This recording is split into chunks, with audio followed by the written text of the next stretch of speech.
The Secret of the Bird God. Remember the Future. Book 3. By Eva Dean Brickwood. Chapter 1. The Tazillion Village. Chryséis had the most wonderful dream. She was riding horses in the open fields back home. Her parents were there, with Cassie and Jason. They were laughing together. Suddenly she jumped onto one of Tuvar's swift white horses and rode on and on across the fields outside Cydonia. In the background were the rushing sounds of the ocean. The ocean? She opened one eye just a little.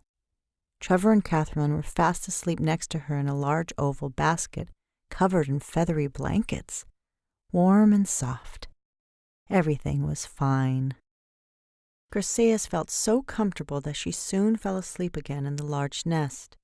Half an hour later, she woke up with a start, confused by the smell of the ocean, the sound of the surf, and the growing daylight outside. Outside where exactly was she? Someone kept tapping her shoulder and tousled her hair. "Chris!"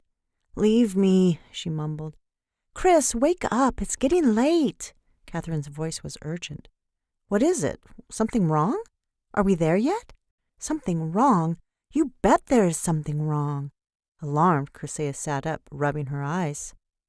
"Why? What is it?" Then yesterday's memories came flooding back with terrifying speed. "Oh, no!" she moaned and held her head. They had been on a ship back to Attila, then the terrible storm, and so much lightning. The ship tossing helplessly between high waves. They had to swim for their lives, struggling onto the beach in the pouring rain, and now, this nest? Her leg was sore. She had scraped her knee. It was enough to send Chryséis into a state of panic. "I've had it," she groaned. "I'm out of here. Where's the TPF?" She groped for her backpack and found her time portal finder. "We are going back. I mean it." What was there to think about? Katherine was shocked. "But Chris, we can't just—" "If you don't want to come back with me, that's fine. I'll go on my own. I've had enough," she yelled. Chryséis pointed the TPF quickly here and there and pressed the big white button. A blurred image appeared on the woven wall against the rock, oscillating waves. "No, you can't do that!" Trevor tried to grab the TPF from her. "Watch me!" Chryséis moved the device out of the way. Everything happened so fast. She pressed the red button, programmed to the reference point in the future, back to Carter Valley, and before her startled friends could stop her, Chryséis jumped. She jumped into the vortex, disappeared into the basket wall, and was gone. The vortex spun round and Katherine wanted to follow Chryséis, but Trevor held her back by her elbow. "No, don't." "Why? We must stay together," Katherine cried. "Too late. It's too dangerous." The shimmery image began to fade. "It's not too late. I want to go with her." Katherine tried to free her arm. "No." The vortex disappeared, and with it, Chryséis. "Let me go, Trevor. Oh, why did she do that? She knows that she shouldn't do that. She knows that." Katherine sat down sobbing. "What if she... What do we do now?" "I don't know. We'll think of something." Trevor stared at a faint shiver on the basket wall. "What's that?" "What's what?" Katherine lifted her face. "The vortex is coming back." "What?" Katherine cried. The image kept oscillating stronger and brighter now. "What does that mean?" "That could only mean one thing." The vortex reappeared, churning round and round in spirals. Chryséis was pushed out and landed on the thick seaweed rushes on the woven floor. "Chris, you're back!" Oh, Chryséis moaned a little and held her head. "What did you do that for?" Katherine shouted at her and began to cry. "What's wrong with you? Are you crazy?" Trevor was angry. "You could have killed yourself. You could have killed all of us." He wrestled the TPF from Chryséis' hand. "Give me that." "What's wrong with your head? Let me see." Katherine sobbed and crawled over to Chryséis. "I'm sorry," Chryséis groaned. "I'm such an idiot." "You can say that again," Trevor muttered. "You have a bump on your head," Katherine declared and slapped Chryséis on the arm. "Ouch!" Katherine slapped her again. "Don't kill me. I didn't think clearly, that's all." "That's all? Well, that's not good enough. We are scientists in the middle of an experiment. You can't just lose your cool. It's dangerous. For everyone. Trevor was running out of words. Why did girls have to be so hysterical? Give me a break. I'm just a kid, and I said I'm sorry. Oh, Katie, stop crying. I won't do it again, I promise. Katherine wiped her eyes and slapped Chryséis again on the arm, just for good measure. How could you do that? How could you do that? Ouch! Stop it. My head's already hurting. Katherine took a deep breath and stood up. Good! She reached back, but Trevor grabbed her hand. Then a thought crossed his mind. Listen, where did you go? Did you go back home? His words came out in a rasping sort of way. Katherine swallowed her tears and pulled her hand free. I think so. I didn't really look. It seemed normal. I just pressed the reverse button as soon as I got out and came back through the vortex. And a good thing you did. Imagine the time loop you could have started. Then we would never be able to go back. Yes, sorry. Chryséis looked rather guilty. They all calmed down a bit, but Trevor still held tightly onto the time portal finder, the TPF. He and Katherine had cleared out the soaking backpacks while Chryséis was still sleeping. They had taken the virtual-invisibility coats, or VICs for short, and the other devices out of the sandwich bags that now lay scattered on the floor, more or less dry. Trevor's toothbrush was nowhere to be found, but that wasn't so important. The digital camera still worked. They had switched on the palm top and the vacuum batteries. They were in working order. On the bright side, at least we know that the time portal finders still work, Trevor said sarcastically. Thanks for testing the reference button. I'm sure we can get home from any other point, not just Shepherd's Hill. Why didn't you explore a little? Then we'd know for sure. What? I'm glad she came back straight away. I just want to be normal again. I don't want to drown or be eaten by huge birds. Chryséis pointed to the nest-like bed. Katherine giggled. I doubt that birds live here. They don't normally sleep in beds or weave baskets out of bamboo. Or have trap doors in the floor, Trevor said. He inspected the basket walls. They were covered with a clear substance to make the room watertight, effectively protecting it against the ever-present sand and wind and water. The walls came together in a seam above, forming the ceiling. This was clearly made by humans, Trevor said. True, Katherine mused. I wonder how they fix the baskets to the cliff, though. She combed her hair into a high ponytail and put her sandals on. Hope they like us, whoever they are. At least they kept us safe from the storm. Or they keep us as living meat provisions, Chryséis said. What if they are cruel giants or something? Oh, stop it already. It's bad enough that you gave us a fright like that, jumping into the vortex and all. Wait, remember the flying Nepashai people? It has to be them. Trevor scratched his head. Could be, but there were people walking on the beach, Katherine said. I don't think they had wings. Whoever they are, it's best to be careful. Right. Chryséis didn't want to get slapped again and moved out of Katherine's range. Where's Teppy? Katherine suddenly realized that her yellow dog was not in the basket hut with them. A solitary tear rolled down her cheek. Teppy just couldn't be dead. That would be too much. She was with us on the beach when we were running for shelter. There were fish drying on racks. Teppy was right next to me. Do you think she's still out there somewhere? Probably. We can go and look for her just now. Wonder if the crew from the ship is also here, Trevor said. He peeped through the covered opening in the basket wall. We must be up on a cliff. I can see the beach and the sea down there. We're up on the cliff? Katherine asked. Before they could discuss their situation further, there was a scraping sound, and the trapdoor swung open with a loud clatter. A smiling young woman appeared. She had smooth brown hair and looked at them with very blue eyes. The woman pulled herself up with ease and placed a ceramic pot on the floor before lifting herself up. Sha'anti Athenai, the woman introduced herself. My name is Alesia Berberia. Her whistling accent was heavy, but the children understood. Shalanti, they introduced themselves and stared at her.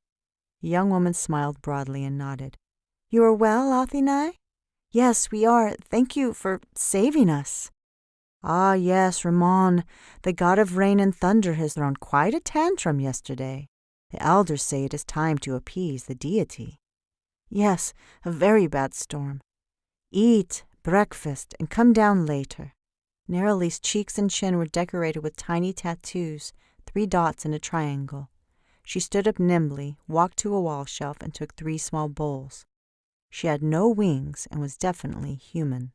"Where are we, nearly of Berberia?" "In Tazilian village. Berberia is the foreign land, far from that land.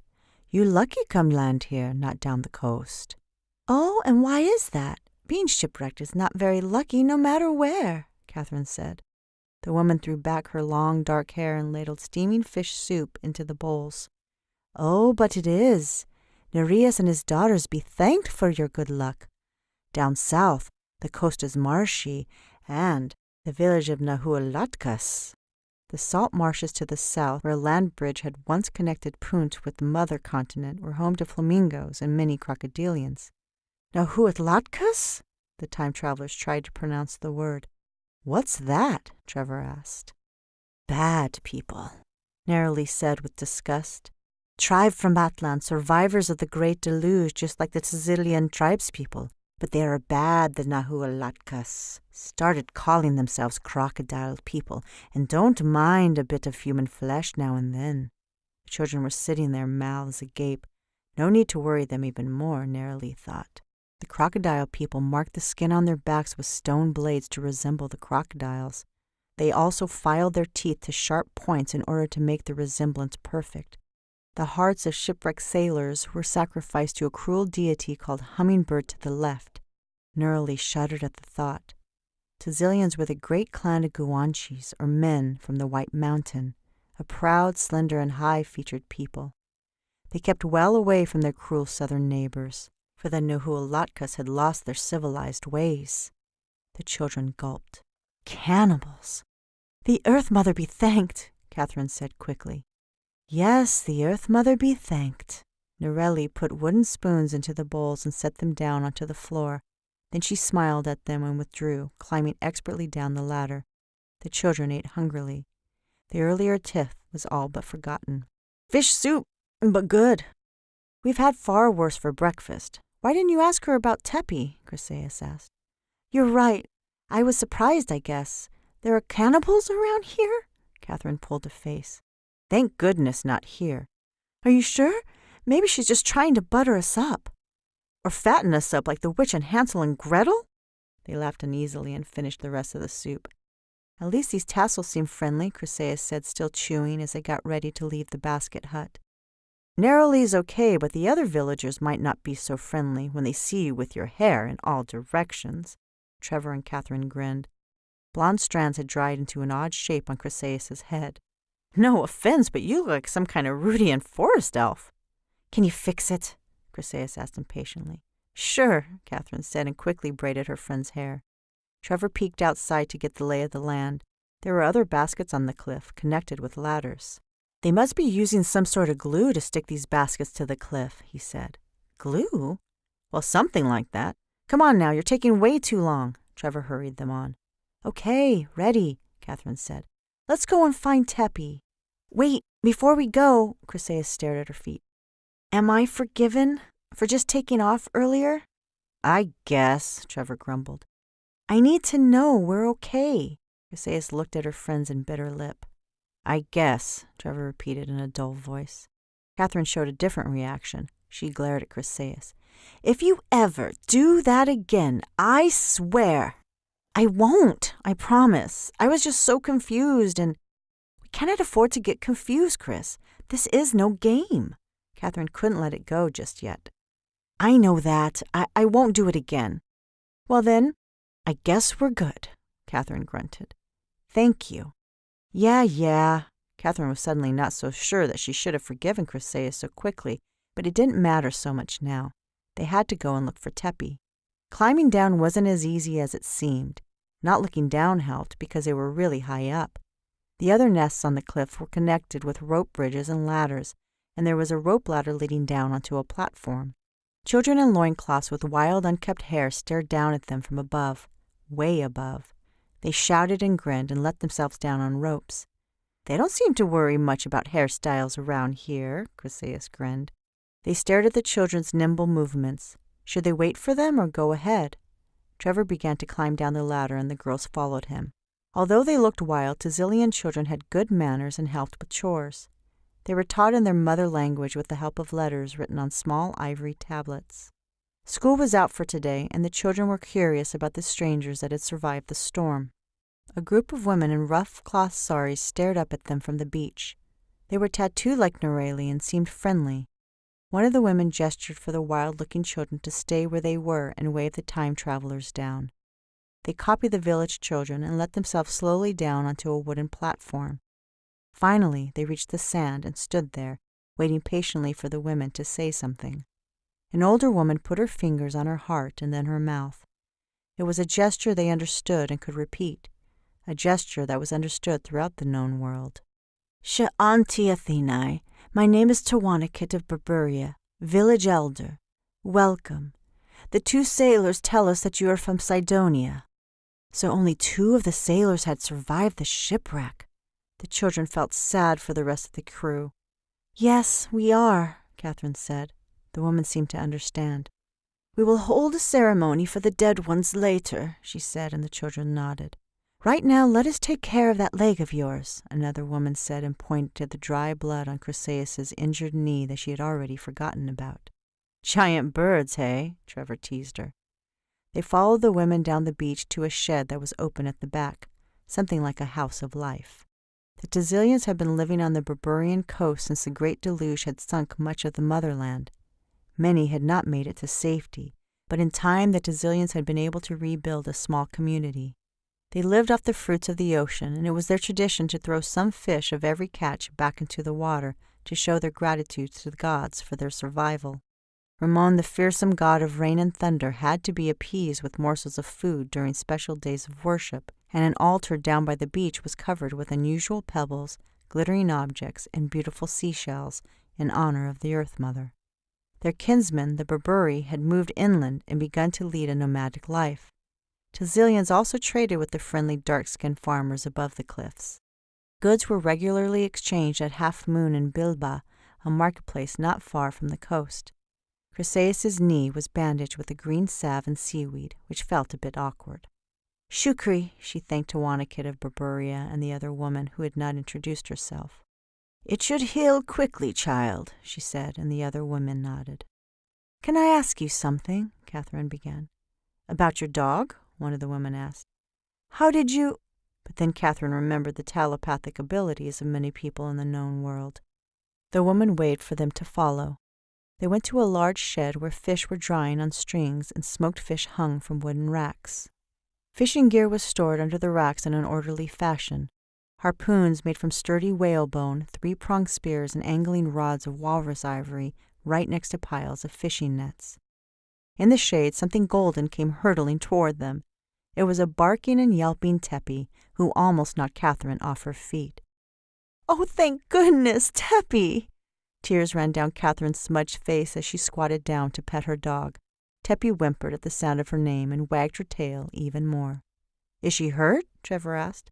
I don't think so, Katherine said and wiped her face, smudging the streaks. Tepi must have spent the night here. Probably couldn't resist the fish heads on the heap over there.